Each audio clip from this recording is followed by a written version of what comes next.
കണ്ണൂരിൽ തുഞ്ചത്ത് ആചാര്യ charitable trust ഒരുക്കിയ divine impression എന്ന ചിത്ര പ്രദർശനം സമാപിച്ചു. മികച്ച പ്രതികരണമാണ് രമേശ് കെ കണ്ണന്റെ ചിത്ര പ്രദർശനത്തിന് ലഭിച്ചത്. ഇതിന്റെ വരുമാനം ജീവകാരുണ്യ പ്രവർത്തനങ്ങൾക്കായി ഉപയോഗിക്കാനാണ് തുഞ്ചത്ത് ആചാര്യ ചാരിറ്റബിൾ ട്രസ്റ്റിന്റെ തീരുമാനം.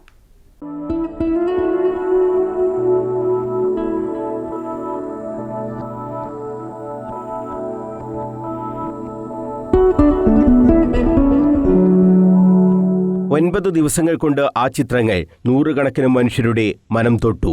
ചിലർ അത് സ്വന്തമാക്കി. വാങ്ങാൻ പറ്റാത്തവർ ആ കലാകാരനെ ആശ്ലേഷിച്ചു. ചിത്രകാരൻ രമേശ് കെ കണ്ണന്റെ ചിത്രപ്രദർശനം കാണാൻ കണ്ണൂർ മഹാത്മാ മന്ദിരത്തിൽ നിരവധി പേരാണ് എത്തിയത്. പ്രവാസി കൂട്ടായ്മയായ തുഞ്ചത്താചാര്യ ചാരിറ്റബിൾ ട്രസ്റ്റാണ് ഡിവൈൻ ഇംപ്രഷൻ എന്ന പേരിൽ ചിത്രപ്രദർശനം ഒരുക്കിയത്. കഴിഞ്ഞ ദിവസമാണ് ചിത്രപ്രദർശനം സമാപിച്ചത്. കലയും കാരുണ്യവും സംയോജിപ്പിച്ച് നടത്തിയ പ്രദർശനം കാണികൾക്ക് നവ്യാനുഭവമായി.